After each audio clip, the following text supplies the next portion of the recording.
Likutei Sichos, Chelek Tezayin, that's volume 16, the first Sicha for Purim. This Sicha is actually a very long one. It has 20 chapters in total.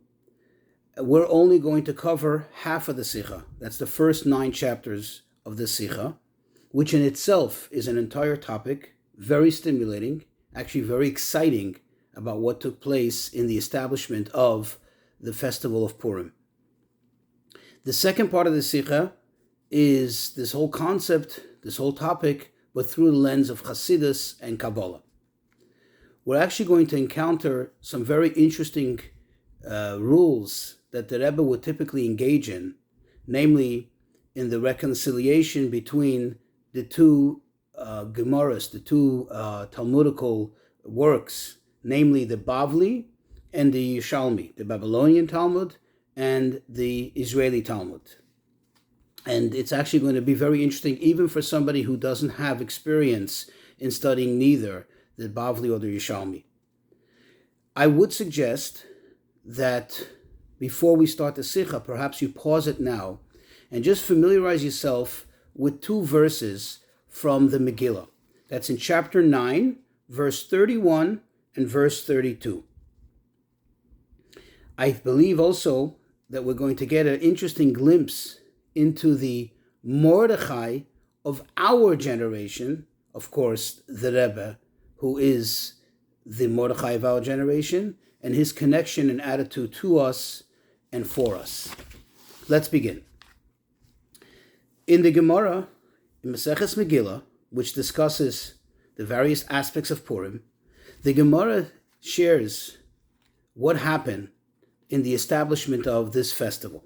So the Gemara says that Esther sent a request to the Chachamim, to the sages of the generation, to the Sanhedrin, and she asked them, Kov'uni lidoires, please establish the festival of Purim, or as we'll see later, the reading of the story of Purim for all future generations as a mitzvah. Later, the Gemara relates that she had yet another request. The second request was, Kisvuni lidoires, please record me, write me down for all generations, and that is the writing, the actual Megillas Esther as we have it, and that it should be included in the Tanakh, in the scriptures. In other words, that initially she asked them that there should be a mitzvah established, that the Megillah, the story of Purim, should be read in general, but not necessarily from the actual Megillah. In other words, it could be just read as a story.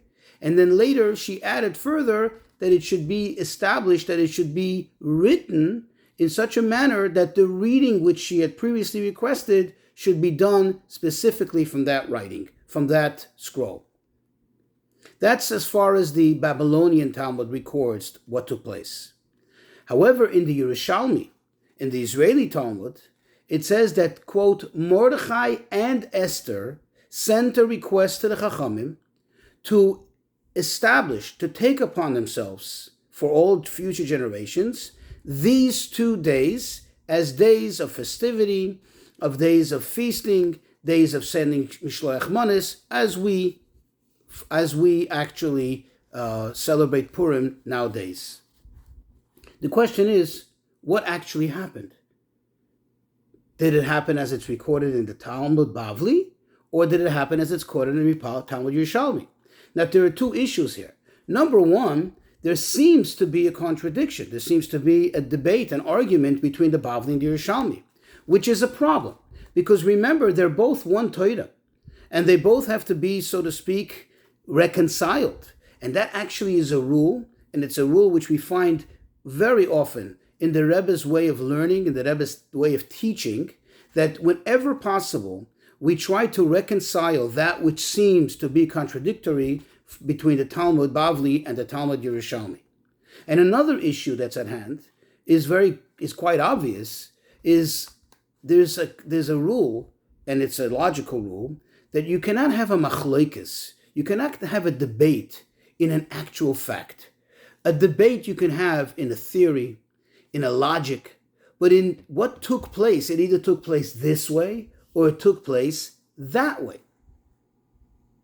So how do we reconcile this? So the Rebbe says, perhaps we can suggest that all these three things happened. It's just that the Bavli chooses to emphasize that which the Bavli emphasizes and highlights, and the Yerushalmi highlights that which it highlights, and we'll find out soon why. So we can say that the first request that Esther requested was, the first phase was she requested that it should be read. The second phase was that it should be read as a part of the Tanakh, and that came exclusively from Esther.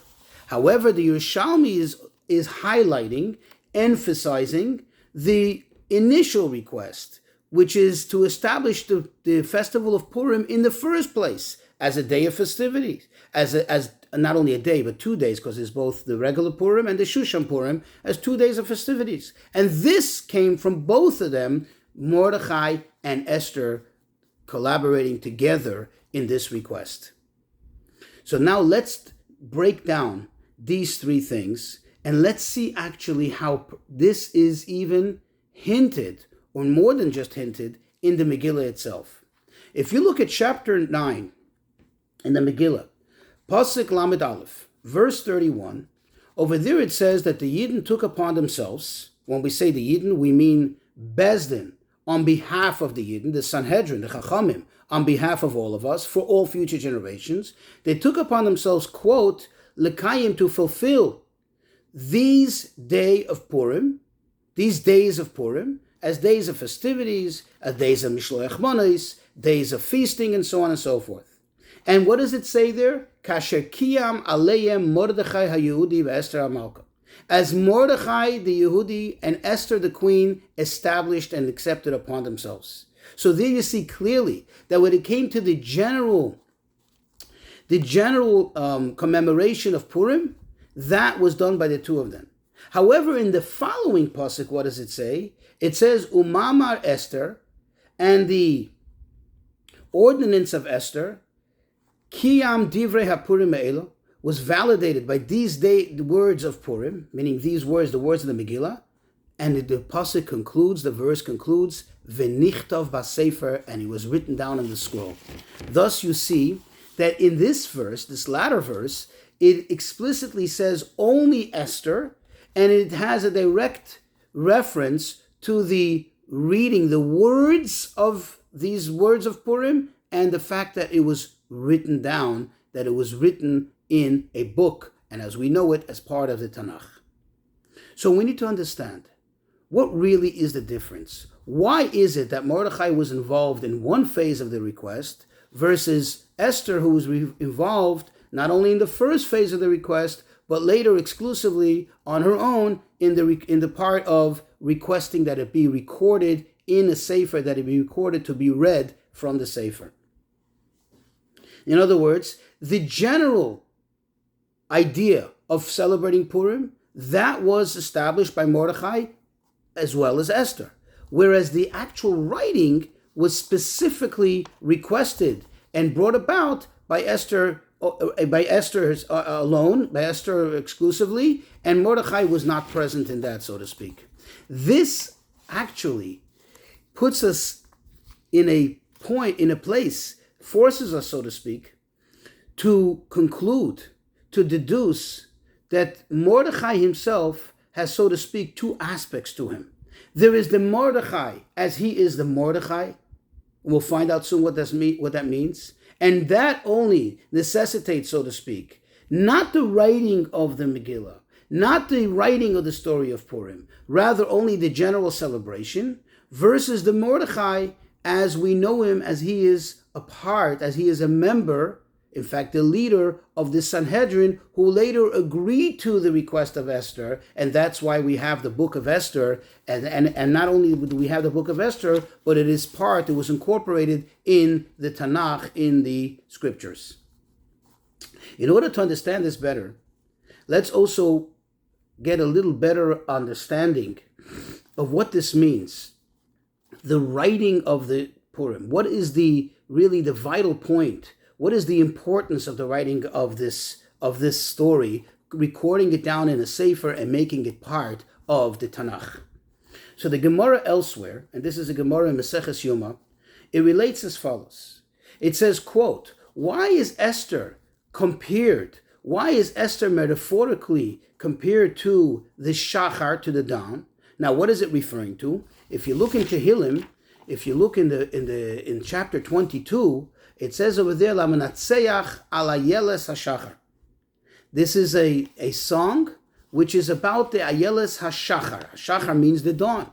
And we all know that this hints to the story of Purim, where it says, Keli, Keli, lama zaftani, Hashem, why did you leave me? Why did you forsake me? And it basically goes into, very poetically, the story of Purim. In fact, some have a custom to say this chapter, to recite it on Purim, in connection to the Ness of Purim. So the Gemara says, why is Esther compared to the Shachar? Why is she compared to the dawn? Says the Gemara, quote, to tell us, just like the dawn is the end of the night, the very end of the darkness, so too Esther is, quote, the end of all miracles. And the Gemara qualifies this. What does it mean she's the end of all the miracles? We know that there is another major miracle which we celebrate, and it's another major festival which occurred years after the story of Purim, namely the miracle of Hanukkah, where obviously that had to happen after Purim because that happened during the second Beis Hamikdash, during the era of the second Beis Hamikdash, which is clearly after Purim because the second Beis Hamikdash was built after the miracle of Purim or even in connection with the miracle of Purim. Thus, the Gemara asks, what is meant by this when we say that Esther is the end of all the miracles? So the Gemara says that you cannot compare a miracle which has been recorded, which has been written as part of the Torah, as part of the Tanakh, to a miracle, that namely the miracle of Purim, to a miracle like Hanukkah, which is not recorded. So the Rebbe says, looking at this, what do you get from this? What can we deduce from this? That the fact that it's written enhances the status of the Ness.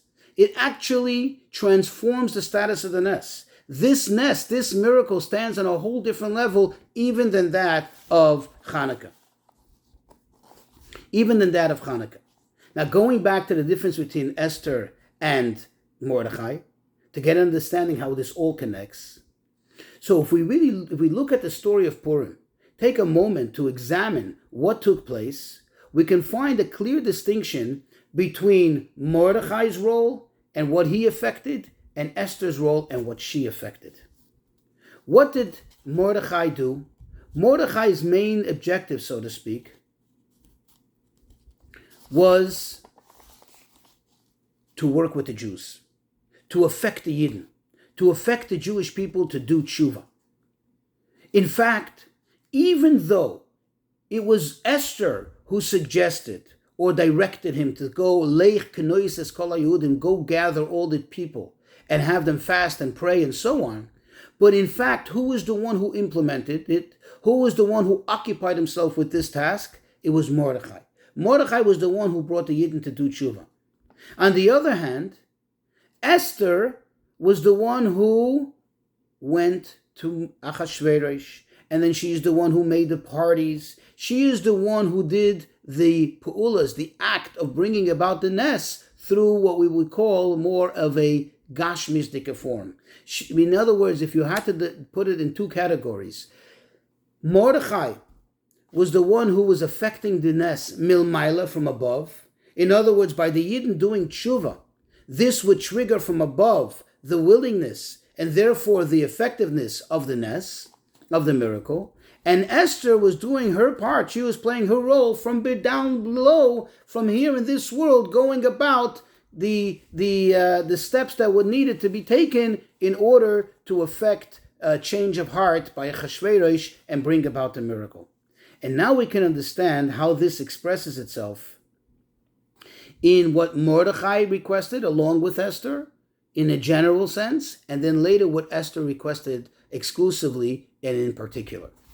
You see, Mordechai, he affected the Jewish people in a very spiritual manner. We all know that something major took place during the story of the Gzeira, of the decree, and then the miracle of Purim. And that has to do with Matan Torah.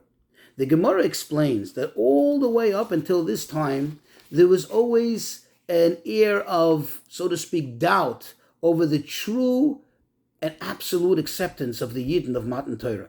Because all along there was always this argument, so to speak, that the Yidden didn't full-heartedly accept the Torah. Why? Because Hashem was so kind to them. Hashem was overpouring with kindness and miracles and closeness to the Yidden that perhaps when they accepted the Torah, it was maybe somewhat of a coerced acceptance. Versus when they accepted it in the time of the Gezeira of Haman, of the decree of Haman. And like the Alter Rebbe explains, that if there was a Jew that would have chas v'shalom denounced his or her Judaism, his or her affiliation to Judaism, they would have been spared. And yet not one Jew volunteered to do so. Not one Jew did so. Every single Jew accepted the fact that there's a decree and announced and pronounced the fact that he or she belongs and is connected to the Torah. And this is the ultimate conclusion of Matan Torah. This actually stands parallel in a way to what took place on Yom Kippur after the Yidden sinned with the Egel and they came back and they were reunited with the Torah and in a much greater and stronger force. And that actually explains another very interesting thing. We do find that when Mordechai, in his initial request to establish Purim as a Yontif, Mordechai actually requested that it should be a day parallel to Yom Kippur, which is even more than a regular Yontif, that it should be Asur b'Melacha. It should be a day in which you're forbidden to do any mundane tasks, just like on Yom Kippur. Why? Because Mordechai approached it from a spiritual perspective, from a spiritual standpoint. This is a very spiritual day. This is something that needs to be commemorated in a very spiritual manner. A day of commemoration and a day of reflection. And therefore, Mordechai requested only that they do certain rituals. Obviously, they are Gashmiisdika rituals. They involve Gashmias. But at the same time, it's not the Gashmias that it's the ultimate objective, but rather through doing those rituals, they trigger the commemoration, the memory, and therefore the reflection in a spiritual manner.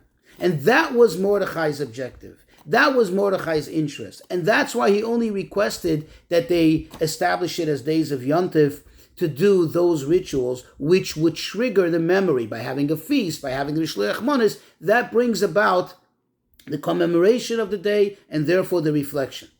Whereas Esther, who was involved, so to speak, in the material, in the physical aspect of this miracle, Esther's focus was not as much or not exclusively on the spiritual aspect of what took place here, but rather on the actual miracle that the Jewish bodies, that the physical part of the Jews, that the physical existence of the Jewish people was spared, was saved from the clutches of Haman.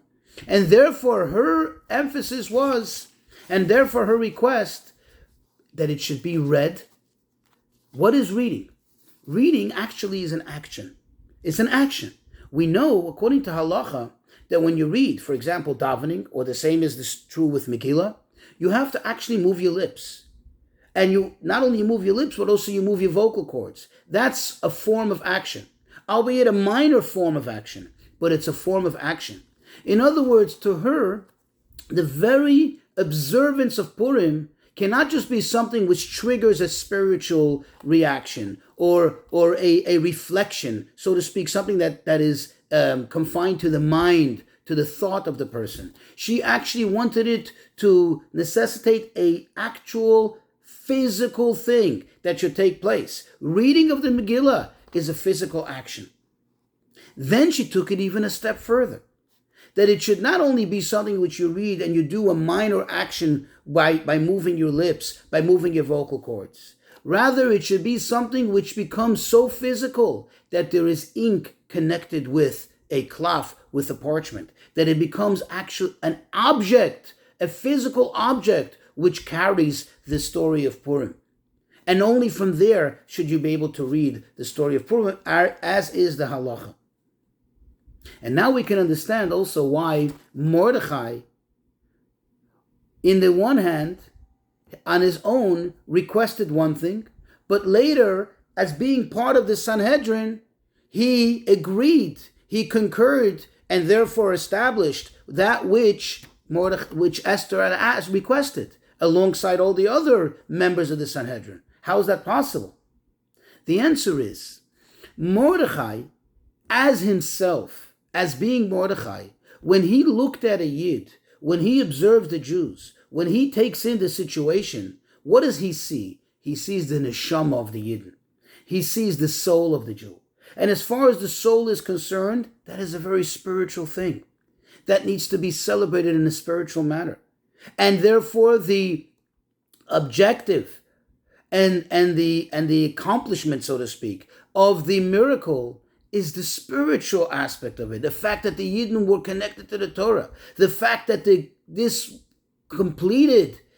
emphasized the receiving of the Torah. Whereas Mordechai, as he is part of the Sanhedrin, Mordechai, when he's sitting with his colleagues in the Sanhedrin, what is the purpose of a Sanhedrin? What is the objective? Their task is to paskin halachas, to implement laws down here in this olam hazeh gashmi, in this Gashmistic world. In other words, there he's wearing a different hat. There he's wearing the hat in which he sees the Yid as the Yid stands, so to speak, with his feet on the ground. As the Yid is an neshama, but in a body. And therefore, Mordechai is able to see, and in fact he sees also the bodies of the Jewish people. There, in that, so to speak, in that level, in that plane, he could, and he does, agree with Esther's request, which is to establish it also in a way that there is a physical content, that there's a physical object which embodies the story of Purim, namely the Megillah Esther and the reading of the Megillah. Of course, this can give us a little idea, a glimpse into our Mordechai of our generation. Now, I would actually encourage you to read, to learn the rest of the Sikha, because it's a phenomenal explanation according to Chassidus, but unfortunately the time does not allow in this format to be able to delve into it.